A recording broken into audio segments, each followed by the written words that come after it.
Hello नमस्कार आदाब सत श्री अकाल। Welcome back to my YouTube channel Avinash sir classes. So students, आज के वीडियो में हम लोग डिस्कस करने वाले हैं अपना लिवरेज का जो वीडियो सीरीज है उसका 5th नंबर आज का वीडियो हम लोग का है।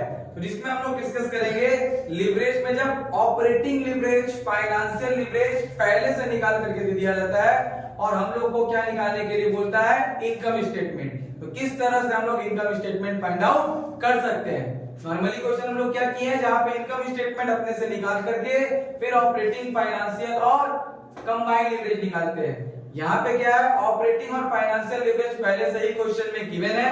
हम लोगों को पहले एक एक एस्पेक्ट को ढूंढना पड़ेगा, उसके बाद उससे क्या निकालना पड़ेगा, इनकम स्टेटमेंट बना करके दिखाना पड़ेगा। तो समय ज्यादा वेस्ट ना करते हुए हम लोग डायरेक्ट आते हैं अपना पॉइंट पे। तो आज जो क्वेश्चन हम लोग डिस्कस करने वाले हैं वो है प्रॉब्लम नंबर 16 और जो 2017 का ऑनर्स का पेपर में आया हुआ क्वेश्चन है। तो क्वेश्चन आप लोग स्क्रीन पे शो हो रहा होगा। The following details of P limited for the year ended 31 March 2016 are furnished. Operating leverage निकाल करके दिया हुआ है 3:1, फाइनेंशियल लिवरेज दिया हुआ है 2:1, इंटरेस्ट चार्जेस पर एनम है 20 लाख, कॉर्पोरेट टैक्स रेट दिया हुआ है 50%, variable cost as the percentage of sale दिया हुआ है 60%, यानी सेल्स का 60% अपना क्या है, वेरिएबल कॉस्ट है। Prepare the income statement of the company. तो हम लोग को क्या निकालने बोला है, इनकम स्टेटमेंट। तो इनकम स्टेटमेंट बनाने के लिए पहले क्या चाहिए होता है, हमको पूरा वैल्यू सबका चाहिए होगा, यानी कि सेल कितना है, वेरिएबल कॉस्ट कितना है, फिक्स्ड कॉस्ट कितना है, प्रॉफिट कितना है, यानी ईबीआईटी कितना है। तो ये सब चीज पहले हम लोग को क्या करना पड़ेगा, इस क्वेश्चन में फाइंड आउट करना पड़ेगा।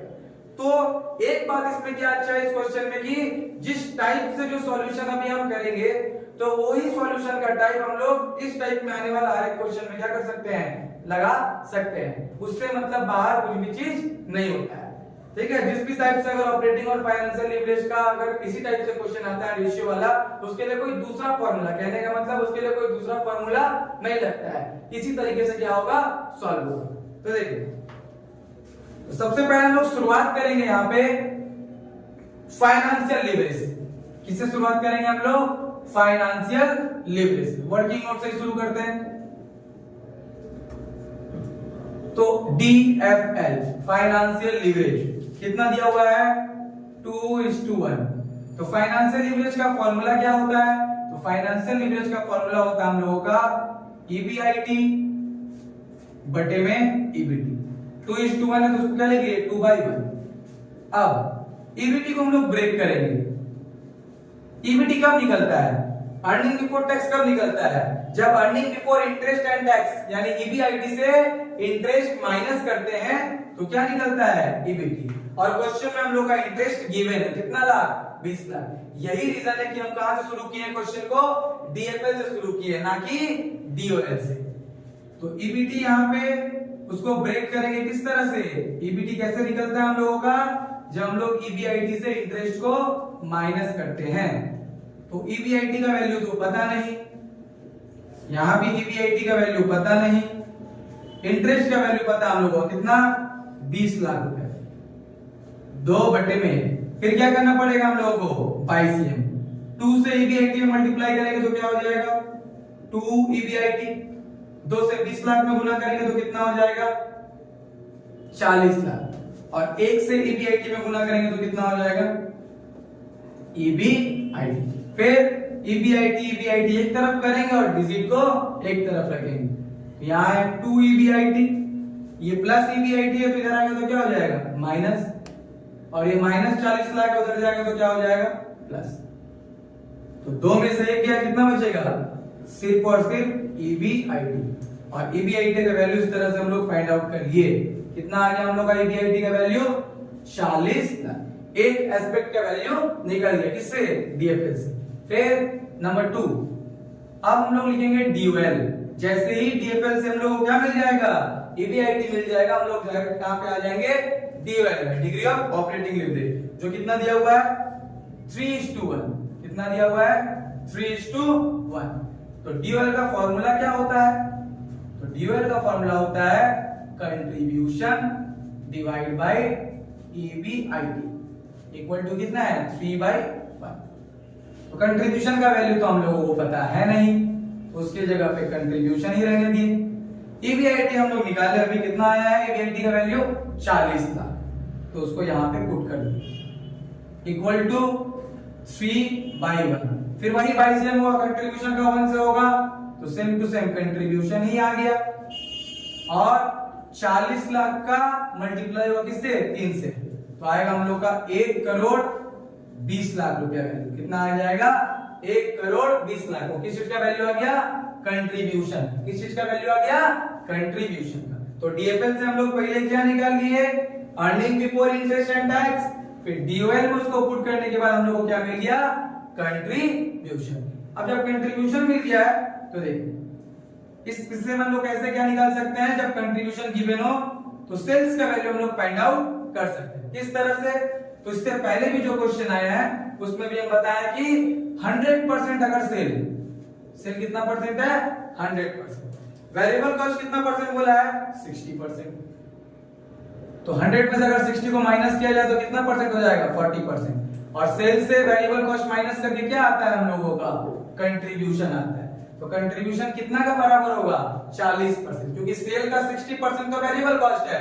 सेल को हम लोग मान लिए 100 में से 60% अगर वेरिएबल कॉस्ट है तो वेरिएबल कॉस्ट कितना परसेंट हो गया 60%। सेल से माइनस करते हैं वेरिएबल कॉस्ट तो कंट्रीब्यूशन आता है, इसलिए हम लोग 100 से अगर 60 को माइनस करेंगे तो कितना होगा 40%। तो सेल्स निकालने के लिए कंट्रीब्यूशन डिवाइड बाय कितना परसेंट 40%। कंट्रीब्यूशन का अमाउंट कितना आया है 1,20,00,000, उसको हम लोग डिवाइड किससे करेंगे 40% से। तो 1,20,00,000 को अगर डिवाइड किया जाएगा 40% से तो वैल्यू कितना आ जाएगा 3 करोड़। वैल्यू कितना हो जाएगा 3 करोड़ रुपया। कितना वैल्यू हो जाएगा हम लोगों का 3 करोड़। ये क्या आ गया सेल आ गया। उसके बाद हम लोग क्या निकालना पड़ेगा, जब सेल मिल गया तो वेरिएबल कॉस्ट भी मिल जाएगा। क्या मिल जाएगा वेरिएबल कॉस्ट। कितना परसेंट था 60%, किसका सेल का। तो 3 करोड़ जब सेल पता चल गया तो उसका 60% निकालेंगे तो कितना हो जाएगा 1,80,00,000।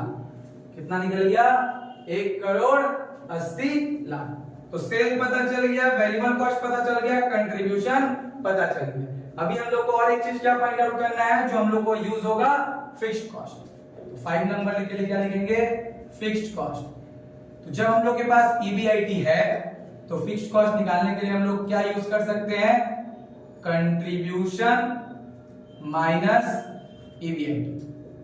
कंट्रीब्यूशन से ईबीआईटी माइनस करेंगे तो क्या हो जाएगा फिक्स्ड कॉस्ट हो जाएगा। तो कितना है कंट्रीब्यूशन का वैल्यू हम लोग का है 1,20,00,000 और ईबीआईटी का वैल्यू हम लोग का कितना आया है 40 लाख। कितना आया है 40 लाख। तो इस तरह से हम लोग क्या निकाल सकते हैं अपना फिक्स्ड कॉस्ट, जो कितना हो जाएगा 80 लाख के बराबर है। कितना लाख के बराबर है 80 लाख के बराबर है। तो जो जो एस्पेक्ट चाहिए था सारा एस्पेक्ट हम लोग को क्या हो गया फाइंड आउट हम लोग कर लिए। तो जब भी रेशियो वाला टाइप का क्वेश्चन रहेगा तो हम लोग का शुरुआत कहां से होगा डीएफएल से, जहां से हम लोग को क्या मिल जाएगा ईबीआईटी। जैसे ही ईबीआईटी मिला तो हम लोग डीओएल से क्या निकाल लेंगे कंट्रीब्यूशन। फिर ये जो मेथड बताया उसका यूज करके हम लोग को क्या मिल जाएगा सेल। तो जैसे ही सेल पता चलेगा तो वेरिएबल कॉस्ट भी पता चल जाएगा और फिर हम लोग क्या निकाल लेंगे फिक्स्ड कॉस्ट। सारा एस्पेक्ट निकलने के बाद हम लोग को क्या बना के दिखा देना है सिंपली इनकम स्टेटमेंट। तो हम लोग इनकम स्टेटमेंट बनाएंगे। तो सेल से हम लोग क्या लेस करेंगे वेरिएबल कॉस्ट। वेरिएबल कॉस्ट कितना परसेंट है, जैसे क्वेश्चन में मेंशन था 60%। तो 3 करोड़ का 60% हम लोग निकालेंगे तो आ जाएगा 1,80,00,000। तो सेल से वेरिएबल कॉस्ट माइनस कर लेंगे तो हम लोग का क्या आ जाएगा कंट्रीब्यूशन, जो कितना आएगा माइनस करके 1,20,00,000। उससे हम लोग को लेस फिर करना पड़ता है फिक्स्ड कॉस्ट जो हम लोग फाइंड आउट किए थे और वो कितना आया था 80 लाख रुपया। कितना आया था 80 लाख। तो कंट्रीब्यूशन से जब हम लोग फिक्स्ड कॉस्ट माइनस करते हैं तो आ जाता है earning before interest and tax, जिसको हम लोग क्या कहते हैं ईबीआईटी। 1,20,00,000 से 80 लाख गया तो कितना बचेगा 40 लाख। कितना हो जाएगा 40 लाख। उससे फिर हम लोग लेस करेंगे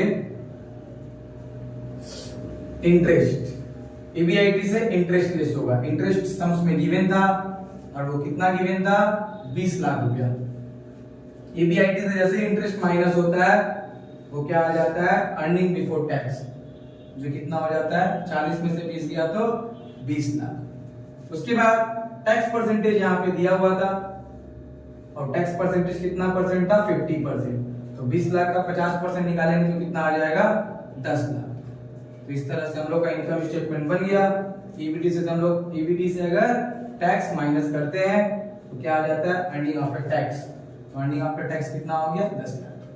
पहले तो हम लोग को एक एक एस्पेक्ट फाइंड आउट करना पड़ेगा, उसके बाद हम लोग क्या कर सकते हैं, इस तरह से इनकम स्टेटमेंट बना सकते हैं। आई होप सबको ये वीडियो पसंद आया होगा, वीडियो में जो क्वेश्चन हम करवाए वो समझ आया होगा। अगर वीडियो पसंद आया तो वीडियो को लाइक कीजिए और अपने दोस्तों के साथ शेयर कीजिए, और हमारे चैनल में नए हैं तो चैनल को सब्सक्राइब कीजिए। Thank you.